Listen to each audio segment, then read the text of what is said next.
California, a state with a population and economy so immense that it can be compared to a country. From its origins under Spanish, then Mexican rule, to its brief independence and eventual statehood in the United States, California has a rich history. Home of the gold rush, Yosemite, and so much more, how did the California of today come to be? Historians don't have an exact date, but it's assumed that Native American tribes began inhabiting the land of modern-day California around 10,000 BC.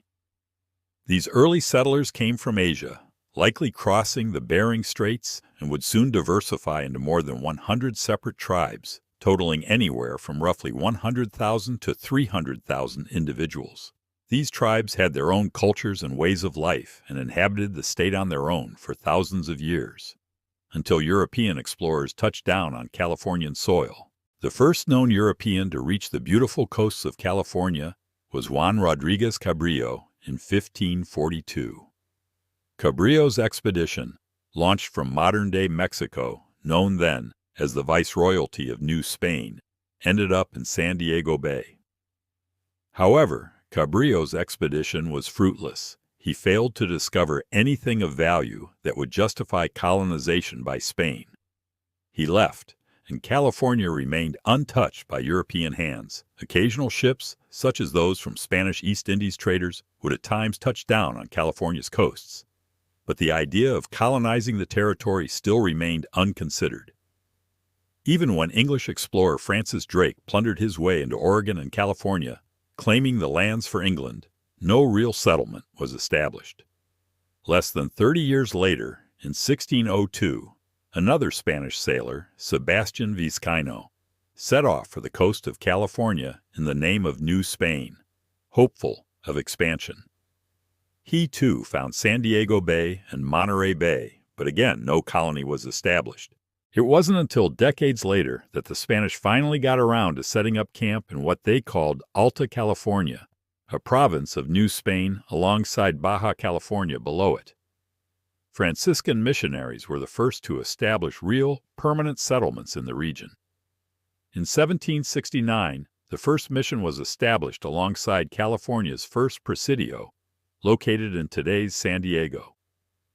Over a dozen more missions would follow, as Franciscans aimed to convert the local indigenous population to Christianity. However, the general effort to colonize the region was poorly funded and supported, as the Spanish North American holdings were slowly pushing the bounds of what the empire could handle. The Spanish relationship with the natives in Alta California was complicated. While the missionaries hoped to teach the indigenous people their Spanish culture and beliefs, they also attempted to exploit the natives for free labor, keeping them organized on small portions of the land that once entirely belonged to the indigenous. This led to several revolts by the natives, making the already unappealing land even less attractive to new colonists. Alta California was remote compared to other Spanish territories, and the lack of adequate funding left small numbers of friars and soldiers in charge of settlement and missionary establishment. Nevertheless, the Spaniards persisted. The following year saw the accidental discovery of San Francisco after explorers failed to recognize Sebastian Vizcaino's description of Monterey Bay and sailed past it. Further expeditions uncovered more of Northern California, but life in Alta California remained difficult.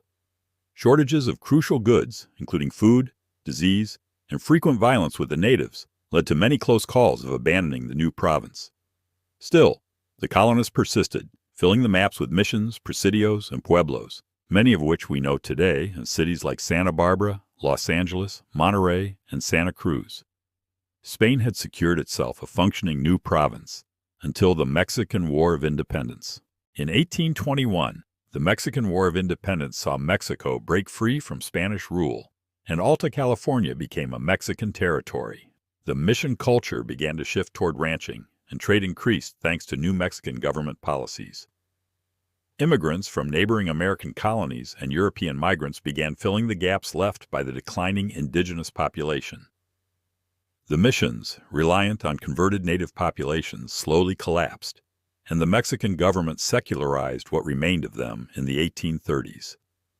The original settlers of Alta California now had to share land with a growing number of American migrants who soon outnumbered them.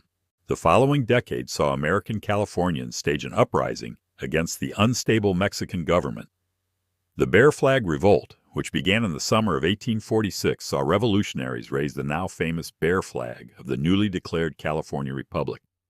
While the revolt was successful, by mid-July the Bear Flaggers learned that the United States had already declared war on Mexico and captured Monterey, declaring it American territory. Given that the early goal of the Bear Flaggers had been to make California an American possession, the decision to accept American authority without a fight was an easy one. The Mexican-American War ended with the Treaty of Guadalupe Hidalgo on February 2, 1848, making California an official possession of the United States. 2 years later, California would become the 31st state of the United States of America. But before that, James W. Marshall discovered gold.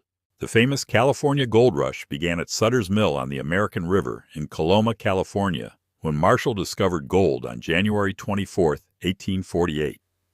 News of the discovery brought migrants from nearby and beyond America's borders, particularly from Mexico, China, and Chile. After President James Polk endorsed the announcement, the era of the 49ers began. Prospectors from the U.S., Australia, Europe, and even Asia flooded into the state in 1849, tripling its population. Businesses and mines sprung up around Northern California as gold fever took hold.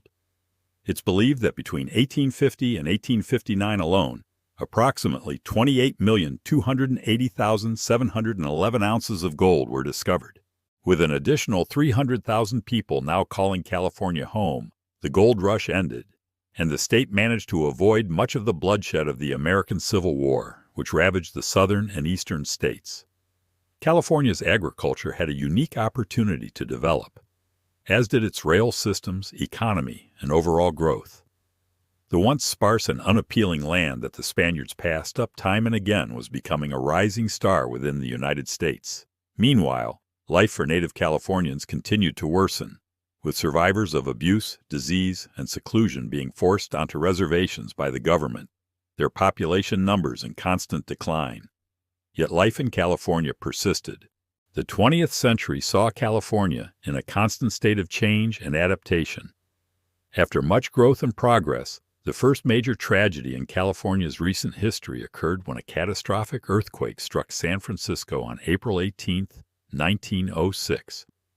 The disaster left 28,000 buildings damaged beyond repair, 250,000 people homeless, and an estimated 3,000 dead. Although San Francisco eventually recovered, the loss of life and property serves as a stark reminder of the power of the earth beneath California's soil. When the Great Depression hit the United States, fears of another earthquake paled in comparison to the comfort and opportunities California offered those fleeing the Dust Bowl states of the Midwest.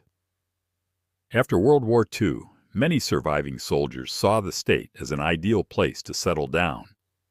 California's economy flourished, and prosperity returned to the short-lived republic. By the mid-1960s, California had already become the most populous state in the nation, a title it still holds today. Other significant events in California's modern history include several major earthquakes, social justice movements that spread across the nation, the 1969 Native American occupation of Alcatraz Island, and much more. Today, California stands as one of America's most important states on multiple levels. Its geography, economy, culture, and history are vast and varied. While we often remember California's past for its role in the Wild West and the Gold Rush, it's essential to acknowledge its history as a home to indigenous peoples, a Spanish colony, a Mexican province, an independent republic, and finally, a U.S. state. It's California's rich history that has shaped it into the extraordinary place it is today.